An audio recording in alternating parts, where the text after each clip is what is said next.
the weirdest thing happened to me driving into town from Cotopaxi. I'm like on the ass end of town, like just a little south of the Denver Tech Center. And I'm like, I noticed that there's a car next to me, a vehicle next to me. Oh my God, holy freaking traffic. So there's this car next to me, and I look over, and there's this fucking, like, 20-some-year-old with, like, long hair and his hat on in his fucking white dually flipping me off. And I'm all, okay. I'm going with traffic. I'm recording a Marco Polo while I'm driving. And, like, not being a dick with my driving, just staying in the slow lane and taking it easy. And he's like pacing me and flipping me off. And I'm like, is it because I have a Prius? I don't understand. Is it because you can tell by my fucking stickers on the back of my car that I'm queer and I'm just fucking weird? Like, what is your problem, dude? This is the kind of thing that I don't understand. Like, this open hostility when there has been nothing active that happened to bring it about. It's so weird. It's so weird to me. Like that kind of, and so I'm just kind of like, okay, well, you enjoy your fucking dually and your anger. I'm gonna fucking slow down and hang back a little bit and just let you be. And well, he actually ended up getting slowed down, so I was, passing. He had to pass me later, but it was just fucking, it was so weird. It was so weird. I don't understand interactions like that. I haven't had that happen in a while. So, yeah, I don't know. Just thought I'd share that with y'all. I'm in a very talky mood. I've been doing Marco Polos. I like to do them on my drive because it's like 3 hours, and I get bored with music. I get bored with my audio books, with some exceptions. But because I've been in my depressive slump, I haven't been in contact as much as I normally am. I usually reach out to a slew of people. I record Marco Polo videos regularly with like a handful of close friends. And oh shoot, that's a shitty place to fucking break down. And so yeah, I've been doing Marco Polos, and I just spent a week up in Cotopaxi by myself, with the exception of a visit from my friend Amanda, which I needed so badly. I needed to squeeze her and get some of her energy and give her some of mine and just talk about fucking life and what things that have been going on and how I'm feeling. And it has given me time, and I needed this. I've just spent this past month clearing out my storage unit, and I got to take a break from everything and everyone. Not that I was like bothered by anyone in particular. It just like people want to hang out, and I'm being pulled in like a bunch of different directions sometimes, and that in itself is stressful. So when I'm fucking 3 hours away, I don't have a choice but to just be. And so it was a really good practice on how to just be. Like, there's nobody fucking around. Like, I've got neighbors and stuff I could potentially visit, but I'm like, no, you're going to sit here and you're going to learn to be comfortable in your loneliness, because I knew that when I come back into town, I have friends and I have family and I have community that are all there for me to spend time with and help support me through fucking whatever. Good times, bad times, ugly times, right? So it was an awesome week of emotional and mental growth for me in isolating and just being comfortable with myself and allowing myself to feel all the things that I felt while I was there, and not worrying about, well, what do I have to do next? Where do I have to go next? Who am I visiting tomorrow? What do I have to do the next day? None of that. It was just boom, me, myself, and I. and everything that I needed. Lots of time for introspection and analyzation. I love analyzing myself, my own behaviors, why I act that way. I did a bunch of AA homework. I did a bunch of therapy homework talking about complex PTSD. Holy cow. There's a lot there. And it's actually perfect that I'm working with them in tandem because, I mean, for one, I've got the therapist there to help, help me talk through some of the difficult things that come up in my AA step work. But also, it's the whole reason that I became an addict is because of the trauma of my childhood, and so doing the step work brings up, a lot of the trauma because I'm listing things that cause me dis-ease and why, and, how did it affect me? And this is just like the first half of step 4. And working on understanding CPTSD helps me understand why I grew up with the attitudes and behaviors that I seem to not be able to change readily.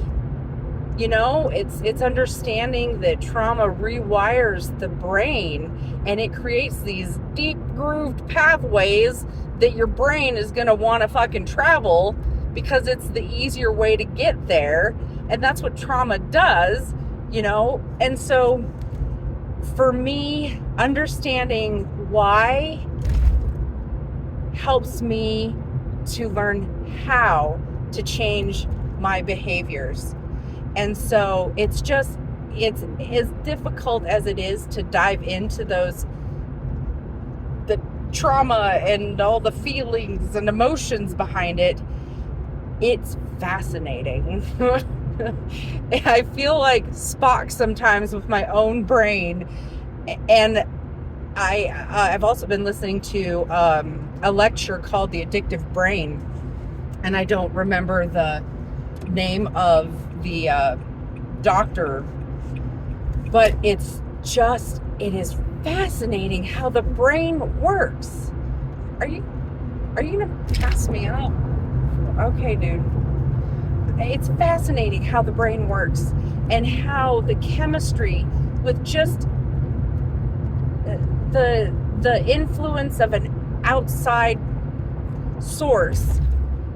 It's fascinating how much it will tweak your brain in such a way that you're not able to properly process information. And, with CPTSD, it happens again and again and again. And then that's what creates those deep grooves in your neural pathways that they're the familiar, well-traveled path. And this is where microdosing comes in for me. All the research that I've done and my personal journey of microdosing, it's like trauma creates a mess out of your neural pathways. It's like a rat's nest. Anybody with any modicum of hair has probably had a rat's nest in their hair. It's all tangled up. And that's what trauma does to the brain. And for me, doing microdosing, DBT therapy, regular therapy helps to detangle those neural pathways and help create new ones. And it's like taking apart one strand at a time. One strand at a time, you just keep pulling those out and eventually you'll get them all straightened out.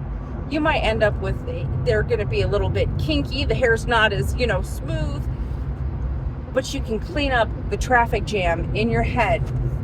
And that's what I've been working on these past several years with microdosing, is cleaning up the highway in my brain. And that's what's fascinating fascinating about psychedelics is all the research and stuff that they're doing with, was it MDMA, ketamine, psilocybin, LSD, all the psychedelics, ayahuasca, and how they help you it's like they shed light on the dark parts in your brain, and you can't hide from them. Like, you have to fucking process them. And it's just, it gets me excited. I won't go off on a tangent about psychedelics, but just this trip, everything that I needed. I got to think about a whole bunch of things, realizations about myself, because being sober, I am like, intrinsically, I'm the same person, but my behaviors are different. My attitudes are different. Like, I'm realizing I have boundaries that I was crossing all the time because, well, I'm stoned. I don't really care as much. That's not okay. I have boundaries for a reason. And just because it's myself doesn't mean I get to cross those boundaries, because that's where trouble starts. And so it's just a really, a great time to think about all those things and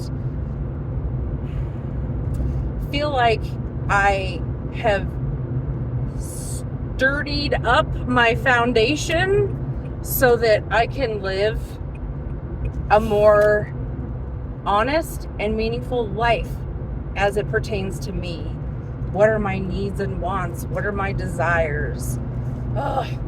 This whole sobriety thing is a fucking trip, and I wouldn't change it for the world. I wouldn't change it for the world.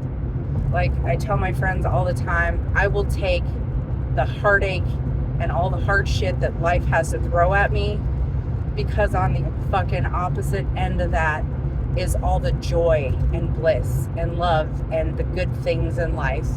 And you cannot have one without the other. Life has a way of balancing out, and I feel like I have taken my finger off the scales, for balancing. I've taken my finger off, and now I am more able to achieve balance in my life, which has been what this journey is, a big part of what the journey is about. And I am thrilled. Federal Boulevard. I'm in Denver. Well, Denver, whatever, Westminster, I don't know. It's so good to be home. Yes. So I just, I knew deep down intuitively, I knew I needed this alone time, and I'm so glad I took it. It was difficult and worth it, and I feel so much better and more well-rounded as a result. So, yay. Those are my ramblings for the day. I just wanted to share those with y'all. I hate getting off on Federal from Highway 36. It's like the worst. So anyway, those are my thoughts, and just thought I'd share them. Thank you for being here. Talk to you next time.